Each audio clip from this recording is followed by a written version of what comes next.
Hello friends, आज हम लोग मारिया मॉन्टेसरी के बारे में पढ़ेंगे।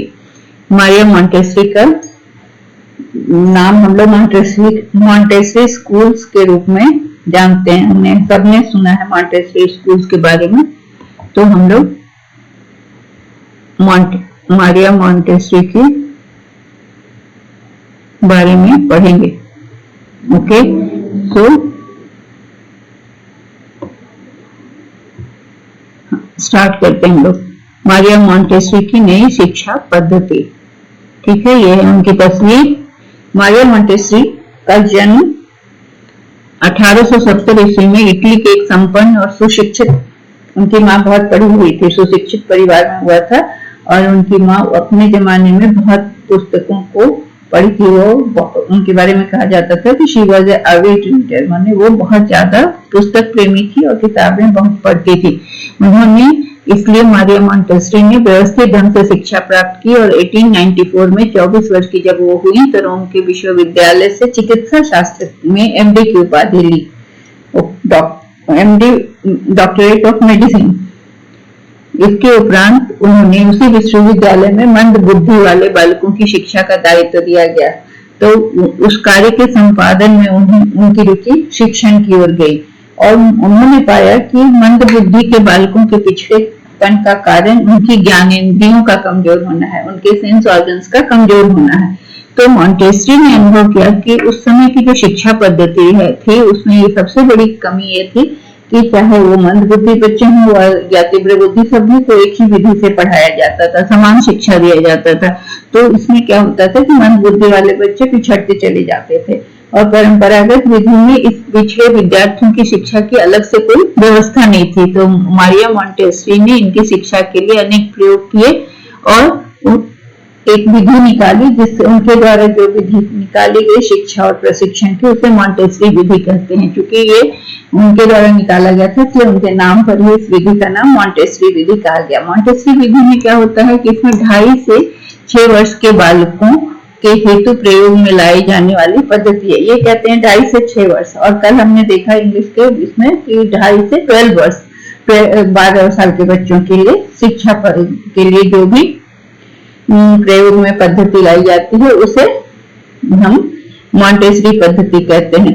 और उन्होंने किशोरावस्था पर भी काम करने की कोशिश की थी, लेकिन जब तक उनका काम कंप्लीट होता उसके पहले उनका देहांत हो गया। तो ये 20वीं सदी के आरंभ में डॉक्टर मारिया मॉन्टेसरी ने स्पेशल मतलब अटेंशन दिया 2.5 से 6 वर्ष के बालकों को। हालांकि उनके सिद्धांत में 12 वर्ष के तक के बच्चों को भी लिया गया है, जिसमें एलिमेंट्री कहा गया कि वो एलिमेंट्री वाले बच्चे होते हैं, उनके लिए भी उन्होंने कुछ बताया। तो इस पद्धति पर पहला जो मॉन्टेसरी पद्धति है उस पर चलाया जाने वाला पहला स्कूल जो था वो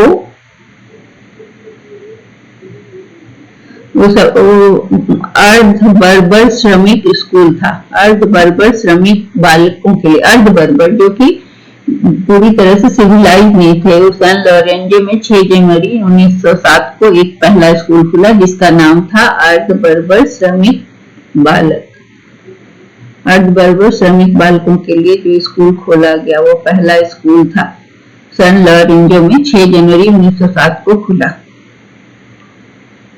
1913 में प्रथम अंतरराष्ट्रीय मॉन्टेसरी प्रशिक्षण पाठ्यक्रम का आयोजन हुआ, जिसने अमेरिका, अफ्रीका, भारत के कई यूरोपीय देश इसमें सम्मिलित हुए। डॉक्टर मॉन्टेसरी स्वयं अपने दत्तक पुत्र मारियो मॉन्टेसरी के साथ जीवन भर इसके प्रसार में लगी रही। ठीक है, अब हम अपने खुद तो किया ही, उन्होंने अपने पुत्र के साथ भी पुत्र को भी इसमें लगाया। उनका विश्वास था कि वही वास्तविक शिक्षा है जो जीवन की शक्तियों को अभिव्यक्त करे, कि बच्चों के अंदर अभी इनहेरेंट शक्तियां हैं उसको अभिव्यक्त करे, वही सही शिक्षा है। ऐसा करने हेतु शिक्षा को बालक की अंतः प्रेरणाएं और निर्माण शक्तियों के अनुरूप होना होगा। मतलब शिक्षा ऐसी होनी चाहिए जो बच्चों के इनहेरेंट टैलेंट को उभार सके, उनके अंतर्निहित गुणों और क्षमताओं का विकास कर सके और बच्चों के नैसर्गिक विकास में सहायक हो और बच्चों का शारीरिक, मानसिक, बौद्धिक सभी तरह से सर्वांगीण विकास हो। चिकित्सा शास्त्र से क्योंकि वो संबंधित थी, इसलिए उनका मानना था कि शिक्षा का बच्चों के मानसिक और आंतरिक मतलब क्या हो, इंद्रिया जनित जो भी दोष है, जैसे भीरुता, वाणी दोष, ये सब में भी सुधार लाना चाहिए। रोम में मंद बुद्धि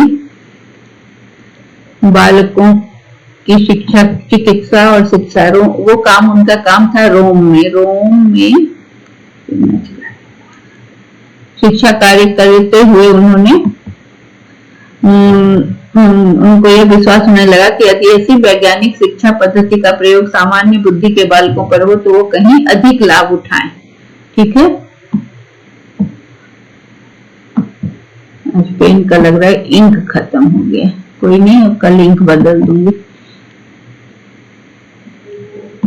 मारिया मॉन्टेसरी ने कुछ किताब लिखे जिनका नाम है the discovery of the child, the absorbent mind, the secret of childhood, to educate the human potential, education for a new world, the child, reconstruction in education, peace and education, what you should know about your child। ये सारी किताबों में उन्होंने अपनी शिक्षा संबंधी सुधार और विचारों को प्रकट किया है, और ये पुस्तकें कुछ बड़ी भी हैं, कुछ छोटी भी हैं। तो अंतरराष्ट्रीय मॉन्टेसरी संघ द्वारा वार्षिक पत्रिका में भी उनके लेख और उनके विचारों की अभिव्यक्ति होती रहती थी। आवास स्थिति में सामाजिक प्रयोग द्वारा उन्होंने क्या किया कि ऐसी स्थिति में सामाजिक प्रयोग द्वारा शारीरिक और मानसिक रूप से विकलांग बच्चों की शिक्षा के लिए विकसित की गई शिक्षा विधि सामान्य बच्चों के संदर्भ में उपयोग मॉन्टेसरी पद्धति का जन्म का कारण। आवास विधि मतलब इन लोगों को एक हॉल में रखकर, एक घर में रखकर, एक जगह पे रखकर जो मानसिक और शारीरिक रूप से विकलांग बच्चे होते हैं उनकी शिक्षा पद्धति को विकसित किया मॉन्टेसरी ने। तो मारिया मॉन्टेसरी ने तो यही पद्धति उन्होंने सामान्य बच्चों के शिक्षण के लिए भी उसका प्रयोग किया, जिससे मॉन्टेसरी पद्धति का जन्म हुआ। ठीक है, रोम के निर्धनतम परिवारों के आवास से संबंधित सामाजिक उसमें जो गरीब लोग थे, रोम के निर्धनतम परिवार थे, उसमें क्या होता था कि सब बच्चों का रहने का, स्वच्छता की व्यवस्था नहीं होती थी, एरी घर नहीं होता था, कंजेशन होता था, कंजेस्टेड घर में रहते थे, और तरह तरह की सामाजिक बुराइयां भी होती थी क्योंकि सटे सटे घर होते थे सब एक दूसरे। तो वो स्लम टाइप के एरिया में जो आवास संबंधी सामाजिक बुराई थी उसको समाप्त करने के लिए एसोसिएशन ऑफ गुड बिल्डिंग बनाया गया। ठीक है, जिसमें कि आवासीय क्वार्टरों को तो पुनर्निर्मित किया, पर स्कूल में जो बच्चे नहीं जा सकते तो ऐसे छोटे बच्चों की समस्या बनी रही। अब 2.5 साल के 2 साल के बच्चों को क्या करना है, वो दिन में भवन गंदा करते थे। इसलिए रोम के एसोसिएशन ऑफ गुड बिल्डिंग के डायरेक्टर जनरल ने एक बड़े हॉल का निर्माण कराया। उनका कहना था कि इसमें 3 से 7 साल के बच्चों को इकट्ठा किया जाए और उनके लिए खेल और कार्य की व्यवस्था की जाए और किसी अध्यापिका की देखरेख में की जाए ताकि बच्चे इंगेज भी रहें और एक परिसर में रहे, एक अपार्टमेंट में रहे। और इस तरह से हाउस ऑफ चाइल्डहुड आवासीय परिसर नामक विद्यालय की स्थापना की गई। अब इस आवासीय परिसर में बच्चों को रखा गया और उन्हें कई तरह की चीजें सिखाई गई टीचर की देखरेख में। तो जिससे कि वो हाउस ऑफ चाइल्डहुड का उद्देश्य क्या था कि बच्चों की व्यक्तिगत देखरेख करना, जिसमें अभिभावक अपने दैनिक कार्य के और व्यवसाय के कारण बच्चों की देखभाल नहीं कर सकते थे। वैसे बच्चों का रेसिडेंशियल आवासीय परिसर मतलब क्या हुआ, रेसिडेंशियल स्कूल टाइप का 3 से 7 बच्चों को 7 साल के बच्चों को वहां रखा गया। कोई फीस नहीं लगती थी और इन बच्चों को समय पर साफ सुथरे वस्त्र में पेरेंट्स पहुंचा देते थे और टीचर्स को वहां डायरेक्टर्स कहा जाता था, डायरेक्टरेस के प्रति सम्मान और बच्चों की शिक्षा पर ध्यान देना था। जो पेरेंट्स थे उन्हें जो वहां पर डायरेक्टरेस जिन्हें जो टीचर होती थी उनके सम्मान पर और बच्चों के साफ सुथरे वस्त्र और बच्चों की शिक्षा पर ध्यान देना था। मारिया मॉन्टेसरी ने पहले मानसिक रूप से कमजोर और विकलांग बच्चों की शिक्षा के लिए जो सिद्धांत हमने यही पढ़ा है पहले भी कि मानसिक रूप से कमजोर बच्चों के लिए जो उन्होंने सिद्धांत प्रतिपादित किया, बाद में उसे सामान्य शिशुओं पर भी, सामान्य बच्चों पर भी लागू किया। वो पहला सिद्धांत था। कौन कौन से सिद्धांत उन्होंने लागू किया? पहला सिद्धांत था स्वतंत्रता का सिद्धांत, जिसमें दैनिक जीवन के क्रियाकलापों में बच्चों को स्वतंत्र बनाना। ठीक है, बच्चों का मस्तिष्क का अल्प विकास होता है, अतः बुद्धि की जगह इंद्रिय प्रशिक्षण पर जोर दिया जाना चाहिए। उनका कहना था कि बच्चों का मस्तिष्क का विकास अल्प होता है, अतः बुद्धि की जगह इंद्रिय प्रशिक्षण पर जोर देने की बात कही गई। शारीरिक विकलांगता जिन बच्चों में होती है और जो अंग उनके खराब होते हैं या जो इंद्रियों की कमी होती है, उसके लिए उसकी जगह पर दूसरे इंद्रियों का गहन प्रयोग या उसको कैसे प्रयोग किया जाए उसकी जगह पर इसका प्रशिक्षण दिया जाना चाहिए। जैसे नेत्रहीन व्यक्ति को स्पर्श शक्ति का विकास करना चाहिए कि वो छू कर चीजों को समझ सके और सुनकर। ज्यादातर हम देखते हैं कि नेत्रहीन व्यक्ति जो होते हैं उनकी सुनने की शक्ति बहुत अच्छी होती है और सुनकर ज्यादा उनकी सुनने की शक्ति का विकास होता है। लेकिन उन्होंने बोला कि नेत्रहीन व्यक्ति के लिए स्पर्श की शक्ति का विकास किया जाए, क्योंकि उनका कहना था कि मारिया मॉन्टेस्क्यू के अनुसार स्पर्श की शक्ति को बहुत ही महत्वपूर्ण वो मानती थी, क्योंकि इसका प्रयोग प्रारंभिक वर्ष में बहुत ज्यादा किया जा सकता है। ठीक है,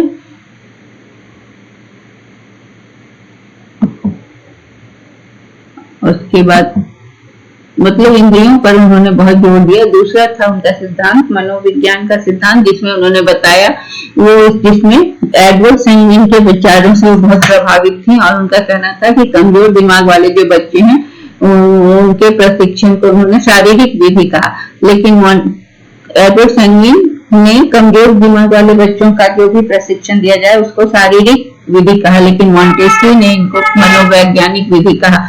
तो शिक्षा में मनोवैज्ञानिक विधि से मतलब है कि शैक्षिक प्रक्रिया बच्चों के मानसिक स्तर और उसकी रुचि पर निर्भर करती है, पाठ्यक्रम की आवश्यकताओं की ओर नहीं, बल्कि बच्चे की रुचि क्या है इस पर। और इसे बच्चों की रुचि को न तो अध्यापक के कार्य योजना से मतलब होता है, ना ही बच्चों पाठ्यक्रम की आवश्यकताओं से का प्रभाव पड़ता है। तो मॉन्टेस्क्यू ने कहा कि शिक्षा से तात्पर्य है कि बच्चे के जीवन के सामान्य विस्तार हेतु दी गई क्रियाशील सहायता, ऐसी सहायता जिसमें बच्चों का सामान्य विकास हो। शैक्षिक प्रक्रिया में मनोवैज्ञानिक पल कब आता है? जब बच्चे के मस्तिष्क में आवश्यकता जगती है। तो यह आवश्यक है कि बच्चे के द्वारा विकास की आवश्यकता को महसूस की जाए। जब बच्चा महसूस करता है कि उसको विकास की आवश्यकता है तो उसे प्रशिक्षण दिया जाना चाहिए। अगर कोई बच्चा कोई कार्य नहीं कर पाता या कुछ नहीं समझ पाता तो अध्यापक को क्या करना चाहिए? समझना चाहिए कि ये कार्य उसको समय से पूर्व दे दिया गया है, वो अभी उस कार्य के लायक नहीं है क्योंकि वो समझ नहीं पा रहा है, कर नहीं पा रहा है। तो ये यहाँ पर अध्यापक को ये समझकर उस कार्य को उस समय रोक देना चाहिए। ये नहीं कि उसको रिपीट करते जाना चाहिए, दोहराते जाना चाहिए और जबरदस्ती करवाना चाहिए, नहीं, बल्कि क्या मानना चाहिए कि ये इसको समय से पहले दे दिया गया है, इसके लिए अभी ये परिपक्व नहीं है, तैयार नहीं है। किसी कार्य के लिए समय सारणी का ध्यान रखने की बजाय ये नहीं कि अभी इस टाइम में इतना 3 महीना हो गया इतना चीज सीख लेना, ये नहीं मानना चाहिए, बल्कि ये देखना चाहिए कि बच्चों की रुचि और सीखने की इच्छा क्या है, किसमें है। जो रुचि है वही चीज सीखने में उनको मदद करनी चाहिए। तो मॉन्टेस्क्यू पद्धति में क्या होता है कि एक ही कार्य पर बच्चे कई दिन तक लगा सकते हैं। ये नहीं कि कोर्स कंप्लीट करना है इसलिए बस अब काम खत्म हुआ चलो अब दूसरा काम करो, ऐसा नहीं। बच्चों को अपने पेस पर लर्निंग करना चाहिए, अपनी स्पीड से, अपनी गति से और अपनी रुचि से। स्व शिक्षा का सिद्धांत, इसमें मॉन्टेस्क्यू पद्धति में कोई पुरस्कार नहीं होता। मतलब क्या है? यहाँ पुरस्कार क्या है कि आप कोई चीज सीख गए, यही पुरस्कार है। ये भाव आप में आ गया कि एक कुशल हो गया, ये ज्ञान हो गया मुझे, तो ये सबसे बड़ा पुरस्कार है। उसका स्वयं का विकास अपना विकास ही अपनी उपलब्धि होती है। मॉन्टेस्क्यू का मानना था कि बच्चे का विकास ही सही और एकमात्र उपलब्धि है। उनके अनुसार सुधार वस्तुओं से आता है, ना कि अध्यापक सुधार नहीं लाते हैं। शिशु सदन में अनुशासन एवं जो हॉल होता था जिसमें उन्होंने बच्चों को रखा, तो शिशु सदन में अनुशासन और स्थिरता बनाए रखने वाली, व्याख्यान देने वाले पुरानी शिक्षकों की जगह शैक्षिक वस्तुएं अब सिखाने लगी बच्चों को। लेक्चर मेथड से क्या हुआ कि पैसिव हो जाता था लर्नर, और जो शिक्षक थे वो वन साइडेड केवल पढ़ाए जाते थे। तो अब व्याख्यान वाली पद्धति पुरानी हो गई और उसकी जगह पर वस्तुओं शैक्षिक वस्तुओं ने ले ली, जिसमें गलतियों को नियंत्रित करने की अंतर्निहित क्षमता होती है और स्वतंत्रता और स्व शिक्षा से बच्चे सीखते हैं। वस्तुओं को देखकर, उसको जोड़कर, उसको बनाकर, उसको तोड़कर, इस तरह से वो सीखते हैं। आत्म अनुशासन का सिद्धांत मारिया मॉन्टेसरी के मनोवैज्ञानिक पद्धति के बाद बच्चे को पूर्ण स्वतंत्रता होती है कि वो जो चाहे, जिसमें उसकी प्रकृति का विकास हो, उसके प्रति वो आज्ञाकारी हो, वो काम करे। तो बच्चों को कार्य करने की स्वतंत्रता होती है, जिससे कि वहां का अनुशासन से वह जिस मारिया मॉन्टेसरी विद्यालय देखा, जिसने उन्होंने देखा कि यहाँ का अनुशासन तो बहुत अच्छा है, क्योंकि बच्चों को स्वतंत्रता दी जाती है ना, वो अपने मन मुताबिक कार्य करते हैं, तो उच्छृंखल नहीं हो पाते।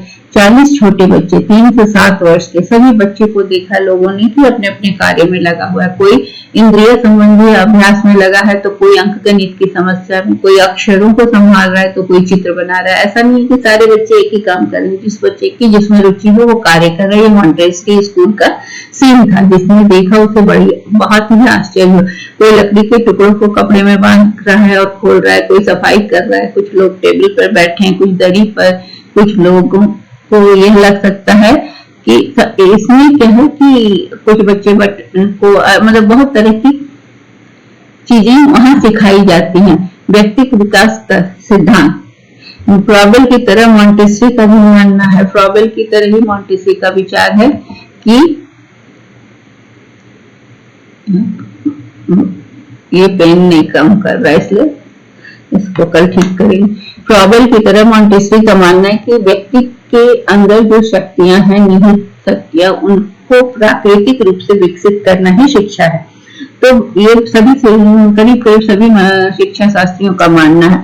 तो भविष्य की क्षमताओं के बीच बच्चे में होता है कि वो भविष्य में क्या करेगा, ये जन्म से ही क्षम रहता है। अब इसके लिए क्या रोल, टीचर का क्या रोल है, या अध्यापिका या डायरेक्ट्रेस का रोल है कि जो शक्तियां जन्म के समय बच्चे में है उसका विकास करना और उसको विकसित करने का वातावरण प्रदान करना।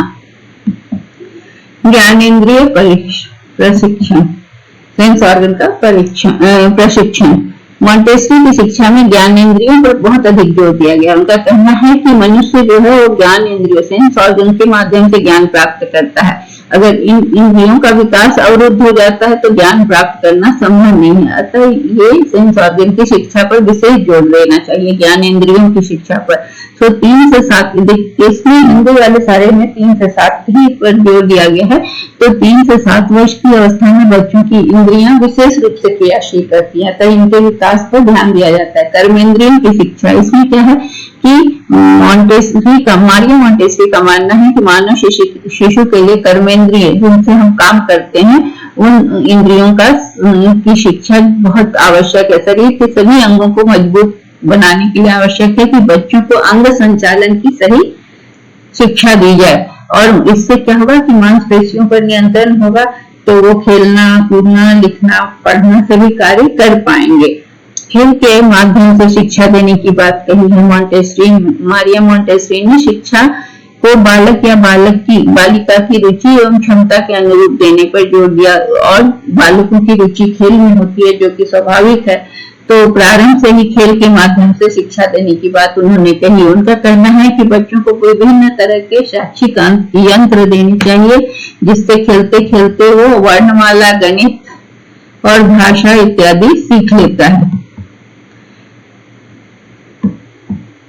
फिर मॉन्टेसरी की जो विधि है उसका कार्यान्वयन कैसे होता है, तो 3 तरह से बच्चों को प्रशिक्षित करने का उन्होंने सुझाव दिया। पहला सुझाव दिया कि व्यवहारिक जीवन के कार्यों का अभ्यास करवाना है। अभ्यास मतलब प्रैक्टिस। कमजोर दिमाग के बच्चे को अपने आप को संभालने का प्रशिक्षण दिया जाता है। यह स्वतंत्रता में प्रशिक्षण है, मतलब स्वतंत्रता के लिए सामान्य कार्य करें, दूसरे के कहने पर नहीं, वो खुद से करें।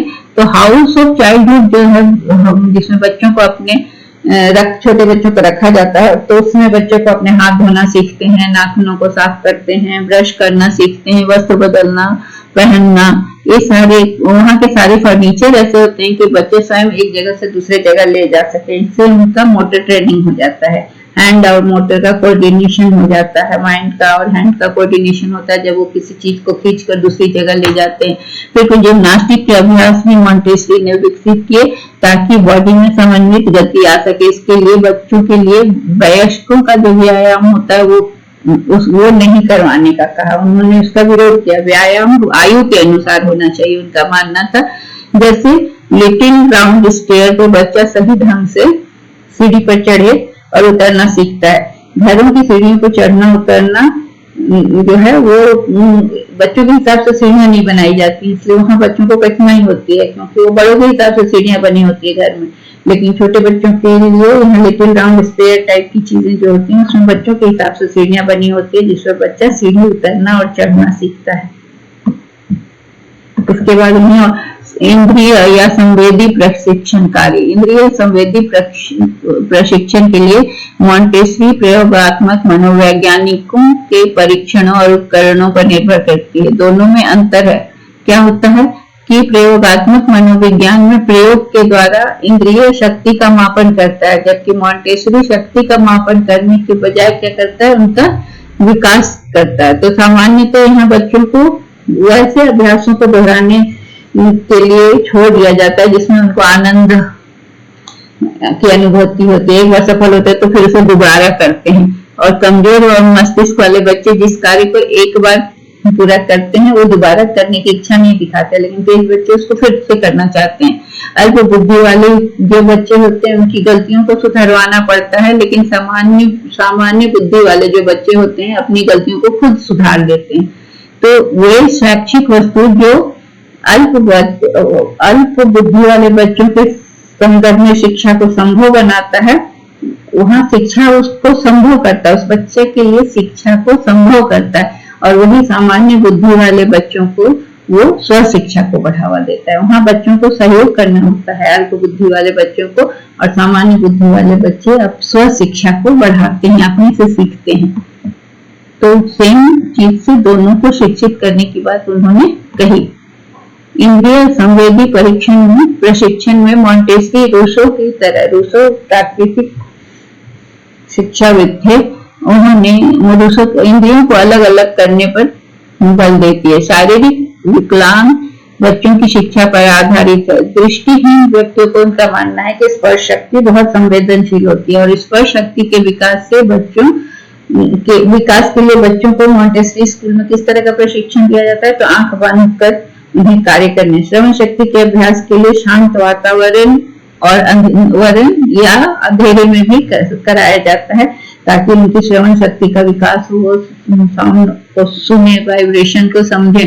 शिक्षण विधि में रंगों की भिन्नता के संदर्भ में समझा जाता है, जो मॉन्टेसरी ने सैंगविन से ग्रहण किया और बताया कि 3 रंग है कि रंगों के नाम के साथ संवेदी समझ को जोड़ना।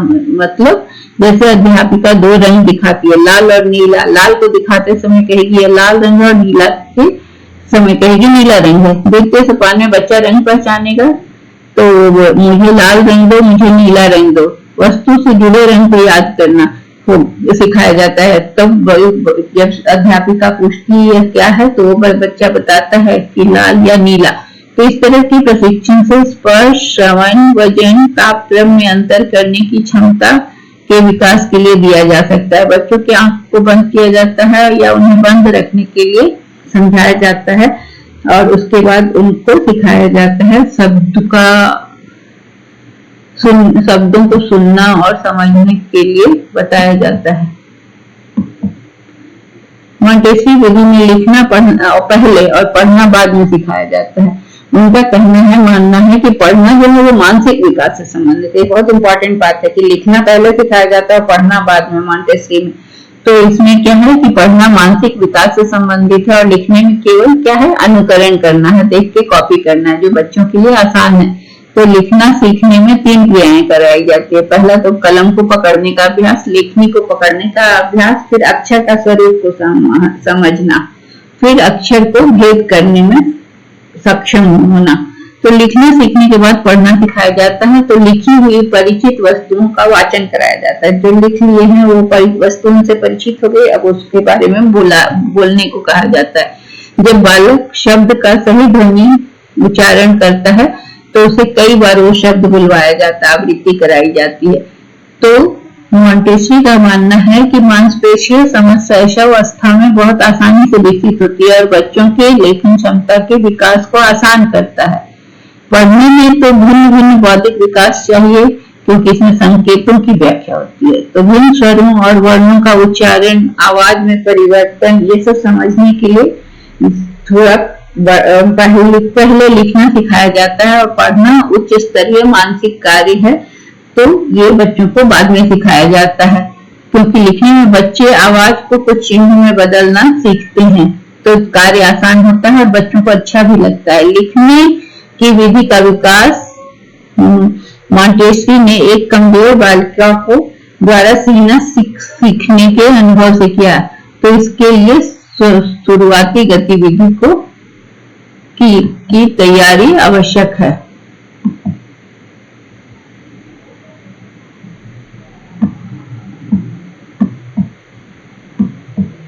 मॉन्टेसरी के अनुसार प्रारंभिक तैयारी के अभ्यास में प्रथम लिखित शब्द